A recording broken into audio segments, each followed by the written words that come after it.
Topic है floral deep.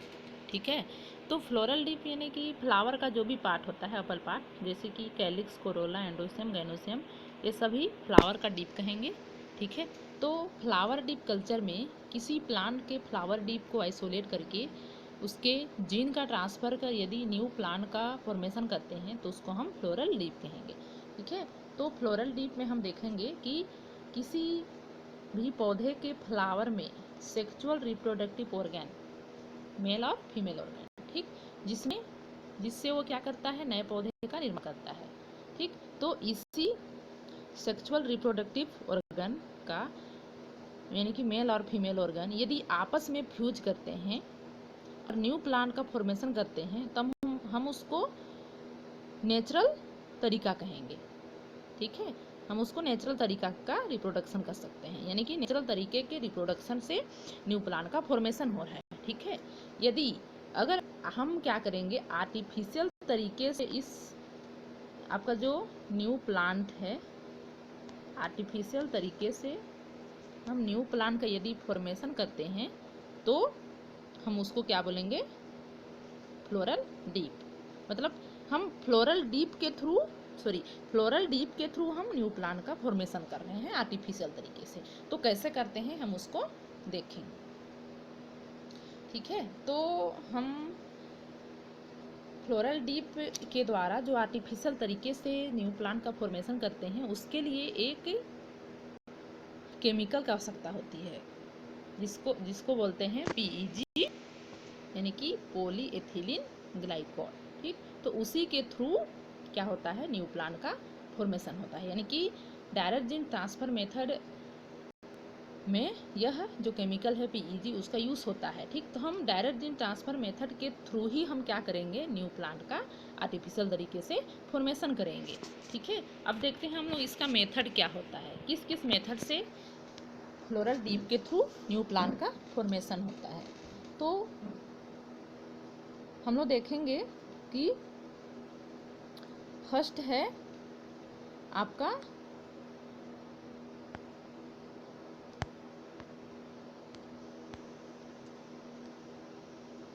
Selection of flowering plant. तो selection of flowering plant में हम क्या करते हैं कि किसी भी फ्लावर के कल्चर के लिए, ठीक, हम क्या करते हैं, ऐसे प्लांट का चयन करते हैं जिसमें पुष्प लगा हो ताकि आसानी से हम उसको आइसोलेट कर सकें। ठीक, तो इस पॉइंट में हम फ्लावरिंग प्लांट का आइसोलेशन करेंगे। ठीक, उसके पश्चात है आइसोलेशन ऑफ फ्लावर डीप। अब हम क्या करेंगे कि उस सिलेक्शन फ्लावरिंग प्लांट के फ्लावर डीप का आइसोलेट करेंगे। ठीक है, जिसका हमको कल्चर करना है। थर्ड है स्टेलाइजेशन ऑफ फ्लावर। ठीक, अब स्टेलाइजेशन ऑफ फ्लावर में क्या करेंगे कि जो आइसोलेट किया हुआ फ्लावर को एल्कोहल से हम क्या करेंगे, स्टेलाइज करेंगे। क्यों करेंगे, इसलिए स्टेलाइज करेंगे ताकि उस फ्लावर में जो माइक्रो ऑर्गेनिज्म उपस्थित होते हैं वो नष्ट हो जाते हैं। ठीक, उसके बाद है फोर्थ आइसोलेशन ऑफ डीएनए। अब इस पॉइंट पे हम क्या करेंगे कि स्टेलाइजेशन के बाद जो फ्लावर डीप है उसमें उपस्थित सेल को हम क्या करेंगे, आइसोलेट करेंगे, और उसी सेल के द्वारा क्या होता है, एक न्यू प्लांट का फॉर्मेशन होता है, यानी कि उस सेल के डीएनए को हम क्या करेंगे, इसमें आइसोलेट करेंगे। उसके बाद है फ्यूजन ऑफ डीएनए। ठीक है, अब हम क्या करेंगे, उस डीएनए के फ्यूजन के लिए हम क्या करेंगे, जीन को जो ट्रांसफ़र करते हैं, सॉरी, इससे पहले हम लोग जीन का ट्रांसफ़र करेंगे, उसके पश्चात डीएनए का फ्यूजन करेंगे। तो जीन का जो ट्रांसफ़र होता है उसमें हम लोग क्या करेंगे कि फोरिजिन जो डीएनए है, यानी कि जिस डीएनए को हम आइसोलेट किए हैं उस डीएनए को हम क्या करेंगे, अब जिसका हमको ट्रांसफ़र करना है ना, उसके ट्रांसफ़र के लिए हम क्या करेंगे, अब डायरेक्ट जीन ट्रांसफ़र मेथड का यूज़ करेंगे। मतलब डायरेक्ट जीन ट्रांसफ़र मेथड के थ्रू ही लोग क्या करेंगे, उस डीएनए का ट्रांसफ़र करेंगे। ठीक, तो डीएनए ट्रांसफ़र के लिए हम डायरेक्ट जीन ट्रांसफ़र मेथड में पार्टिकल गन मेथड का यूज़ करते हैं। अब पार्टिकल गन मेथड के थ्रू ही हम क्या करते हैं, उस डीएनए का ट्रांसफ़र करते हैं। ठीक। तो डीएनए के ट्रांसफ़र के लिए हम क्या करेंगे कि पार्टिकल गन मेथड, ठीक है। तो पार्टिकल गन मेथड में, ठीक, तो पार्टिकल गन मेथड में क्या होता है, ये पार्टिकल गन मेथड का डायग्राम है, ठीक है। तो इस मेथड में हम डायरेक्ट जीन ट्रांसफ़र मेथड का, यह ऐसा मेथड है जिसमें हम क्या करते हैं, जीन का ट्रांसफ़र करते हैं, ठीक है। तो जीन के ट्रांसफ़र के लिए इसमें क्या करते हैं, आपका जो हीलियम गैस है, ठीक है, ये हीलियम गैस है, उसका क्या करते हैं, प्रवाहित करते हैं, ठीक है। तो इसमें हीलियम गैस को प्रवाहित करते हैं। तो जीन ट्रांसफ़र के लिए जो गैस एसिलेशन ट्यूब होता है, ठीक, गैस एसिलेशन ट्यूब होता है, उसी ट्यूब के माध्यम से हीलियम गैस को हम क्या करते हैं, हाई वेग से प्रवाहित करते हैं, ठीक। तो इसमें हीलियम गैस को यहाँ पे हम लोग क्या करेंगे, हाई वेग से प्रवाहित करेंगे, ठीक। जिससे क्या होता है, गैस सिलेंडर का जो ताप होता है, यानी कि जो टेम्परेचर होता है, वो क्या करेगा, बढ़ जाएगा, ठीक। तो गैस का जो टेम्परेचर है वो यदि बढ़ जाएगा गैस सिलेंडर का, तो टेम्परेचर बढ़ने से क्या होगा, जो रप्टर डिस्क है, ठीक है, जो रप्टर डिस्क है ये क्या होगा, जो रप्टर डिस्क है वो नष्ट हो जाएगा, जिससे जो गैस है, हीलियम गैस, वह माइक्रो कैरियर में, प्लास्टिक माइक्रो कैरियर, ठीक, उसमें क्या होगा, उपस्थित हो जाएगा और डीएनए को क्या करेगा, वो धीरे धीरे ढकेलेगा। टेम्परेचर बढ़ेगा तो डीएनए को ढकेलेगा, ठीक है। तो डीएनए जब ढकेलेगा डीएनए को, तो क्या होगा,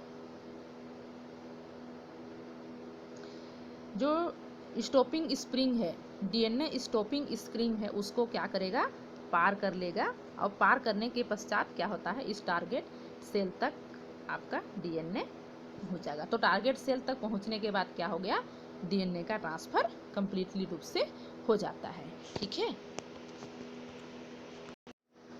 अब हम लोग देखेंगे फ्यूजन ऑफ डीएनए।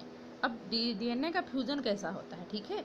तो जीन का ट्रांसफ़र तो हो गया, अब ट्रांसफ़र के पश्चात क्या होता है, दोनों डीएनए आपस में क्या करते हैं, फ्यूजन करते हैं। फ्यूजन कहाँ करते हैं, फ्यूजन पीईजी के साथ फ्यूजन करते हैं। मतलब डायरेक्ट जीन ट्रांसफ़र मेथड में क्या होता है, जीन के ट्रांसफ़र के लिए पीईजी केमिकल का यूज़ होता है, ठीक। तो पीईजी केमिकल की उपस्थिति में ही क्या होता है, आपका जो ट्रांसफ़र, जो डीएनए है टारगेट डीएनए और आपका जो पीईजी, उन दोनों में का आपस में क्या होगा, फ्यूजन होगा, ठीक है। अब फ्यूजन के पश्चात क्या होता है, अब आगे कल्चर ऑफ फ्यूजन सेल या कल्चर ऑफ बेल सेल। अब फ्यूज हो गया, फ्यूज होने के बाद क्या होगा, आगे उनका उस फ्यूजन सेल का कल्चर होगा, ठीक है। तो कल्चर इसमें क्या होता है कि जो फ्यूज सेल है, ठीक है, उसका जो कल्चर होता है न्यूट्रिएंट मीडियम में किया जाता है। मतलब न्यूट्रिएंट मीडियम के थ्रू ही उस सेल का फ्यूजन होता है, जहाँ कैलस का फॉर्मेशन होता है, ठीक। तो उसमें ऑर्गेनोजेनेसिस की क्रिया होती है, ठीक, कल्चर के थ्रू।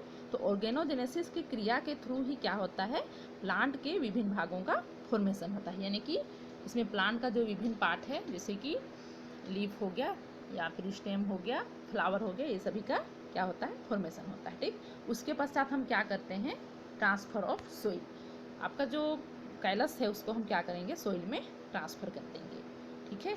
तो इस जो मेथड है उसको मैं डायग्राम के थ्रू बताना चाहूँगी कि सबसे पहले हम क्या करते हैं, इस फ्लावरिंग प्लांट का चयन करते हैं, ठीक। फ्लावरिंग प्लांट का जो फ्लावर है उसको हम सेलेक्ट कर लिए। सेलेक्ट करने के बाद हम क्या करते हैं, उसको यहाँ पे एल्कोहल से यहाँ पे स्टेलाइज कर लेते हैं, ठीक है।